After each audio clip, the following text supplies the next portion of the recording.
Nós vimos, um pouquinho antes das eleições, algumas pesquisas que tentavam identificar o que era o bolsonarismo, ou as pessoas que tinham se convertido, ou que votavam no Bolsonaro. E muito tinha a ver com o que a gente chama de identitarismo, ou seja, com o que aquelas pessoas entendem como um desvio do padrão. E associam esse desvio do padrão ao progressismo, à esquerda. E muita gente que votou no Lula, um dia votou no Lula, deixou de votar e passou a votar no Bolsonaro porque acreditava que havia uma política, ou poderia haver uma política de Estado que de alguma forma privilegiasse aquilo que essas pessoas entendiam como um desvio do padrão. O que normatize aquilo que elas entendem ser um desvio de padrão. Sim. Desvio do que é o tradicional, o que deveria ser... ou seja, para traduzir em miúdos, quer dizer, são famílias que têm no seu seio homossexuais, lésbicas, enfim. A população LGBT está disseminada no país inteiro, nas famílias brasileiras, como em todos os lugares. Uma população que é aceita pelas famílias, mas que as famílias não querem ver de alguma forma, ou parte das famílias, aquelas que se diziam bolsonaristas, não quer ver incluída numa política de Estado. O que você tem a dizer sobre isso? Tenho a dizer que esse discurso, esse discurso ele tem que ser visto na sua origem, né? Esse tipo de postura. Vou falar de um lugar que eu sei que vocês dois entendem muito bem, né? Porque estudam, são especialistas. O Valfrido, um dos grandes advogados de direito empresarial do Brasil, direito econômico, né? O único especialista até aqui é o Valfrido, eu não sou especialista. Você é um estudioso. Você é um ombudsman da Constituição. Você é um estudioso do tema e as suas origens também mostram que você conhece isso. Eu quero jogar isso para o campo da economia política. Esse tipo de discurso ele começa a ser gestado nos Estados Unidos desde os anos 50, né, como uma forma de reação ao estado de bem-estar social. Né, ou seja, o que a gente chama de conservadores, que depois vai dar aqueles paleoconservadores, esses caras já começam a se organizar, né, já desde o final dos anos 50, eles ganham muita força em meados dos anos 70. Né? Então, qual que é o grande adversário desses conservadores ou neoconservadores? A época, no contexto, é a chamada contracultura, né? Porque a partir do momento que você começa a ter a crise, né, do modelo do Estado de bem-estar social, e você começa... E crise do capitalismo, como o Renato falou, é a crise das formas de sociabilidade, é a crise dos parâmetros morais, né? Então, é uma crise de consenso, ou seja, não existem instâncias em que é possível produzir consenso. Então, a violência ela se impõe como gramática. Então, o que eles estão dizendo, sabe por que está acontecendo isso, essa miséria, pobreza, desemprego?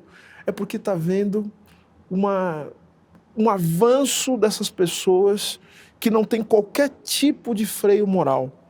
São os hippies, é o movimento negro, é o movimento LGBTQIA+, né? A época que não tinha essa nomenclatura, é o movimento feminista. Então, ou seja, você reduz o problema da economia política ao problema do comportamental de certos grupos sociais. Ou seja, o que a gente está vivendo no Brasil, né, de maneira tardia, o que a gente viveu no Brasil, é o resultado disso também. O que também está nos Estados Unidos, o que também está acontecendo na Europa. Então eu diria, sem pestanejar, Valfrido, o que a gente chama de bolsonarismo, vamos dar o nome aos bois, é fascismo. O bolsonarismo é a versão brasileira, nas condições brasileiras, do fascismo. Em sendo assim, como todo fascismo, ele é identitário, no sentido da palavra. Essa ideia de identitarismo, que é identificado à esquerda, e a gente pode falar disso depois também, porque a gente pode depois definir o que é identitário, mas essa afirmação de uma identidade, que é uma identidade que se coloca em contradição com outras que são vistas como deletérias, isso é coisa da extrema-direita, não é originalmente da esquerda. A extrema-direita que é identitária. Porque a gente tem que fazer uma seguinte divisão. Uma coisa é refletir sobre o que é identidade. Outra coisa é a fixação da identidade, como se a identidade ela fosse a causa e não a consequência. O que é um problema também das esquerdas, que a gente pode falar depois, tá?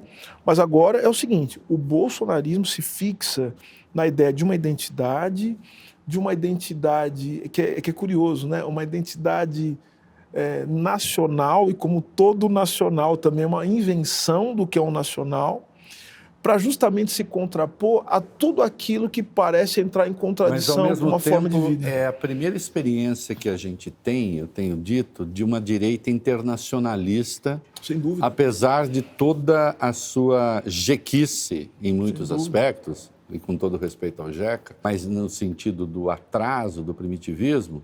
Apesar desse discurso, esse discurso do bolsonarismo hoje ele é um discurso internacional, isto é, em cada país ele é extremamente localista, antiglobalista e ele mesmo é um fenômeno global. Perfeito. Né? Mas assim, vamos lá. O que você falou é muito interessante, que volta aquele começo do nosso papo. A gente não entende o que é o Brasil. Cada vez que eu falo que eu falo algo interessante, eu fico feliz, porque eu sempre falo assim, ele vai me achar idiota. Não, mas é verdade. É muito interessante. Não é verdade que eu te acho um idiota, nunca vou achar. É verdade que eu te acho muito interessante e que a reflexão que vocês colocaram, a partir de uma pergunta do Valfrido, não se entende o fenômeno... os fenômenos nacionais, se a gente não entender também a relação com o contexto internacional. Ou seja, o Brasil sempre foi um país atravessado por 3 tendências estruturais, que eu sempre falo isso.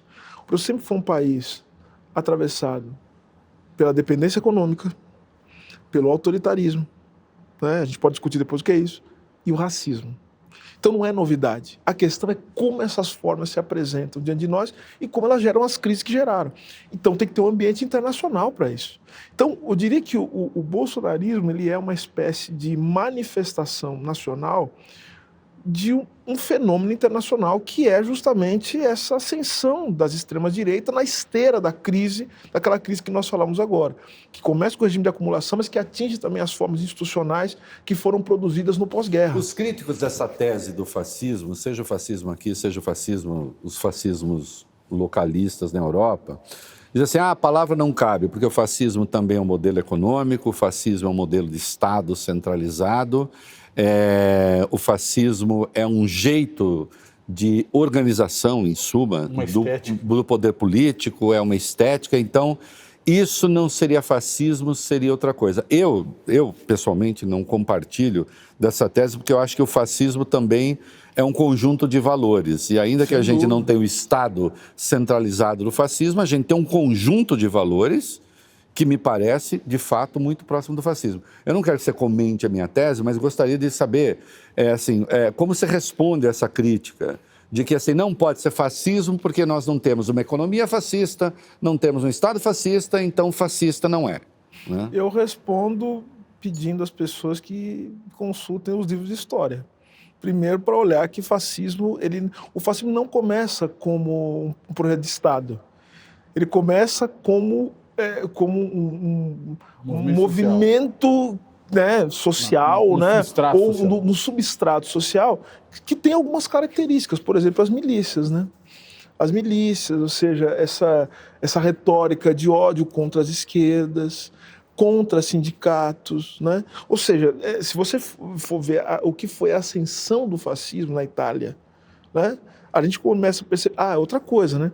Precisa ter a conivência de certos setores da imprensa, isso é fundamental.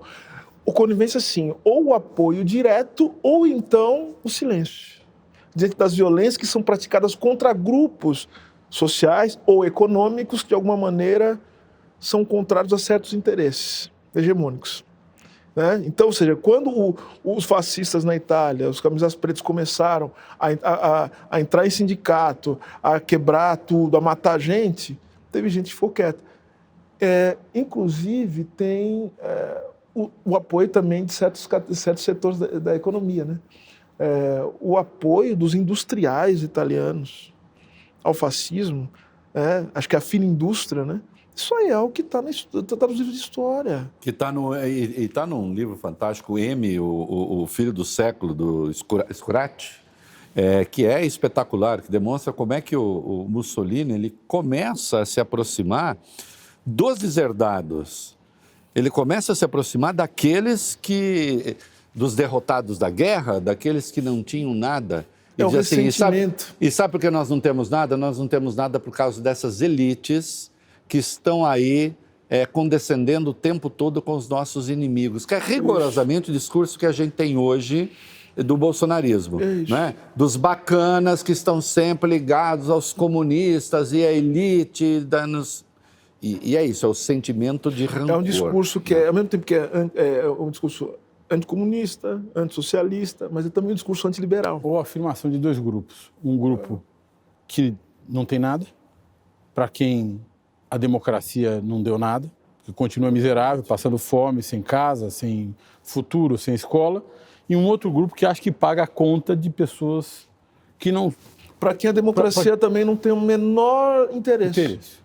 Mas as pessoas não precisam de democracia. Aliás, a falta de democracia é muito importante para que elas consigam impor, né, de maneira violenta as suas vontades, ou seja, os seus interesses.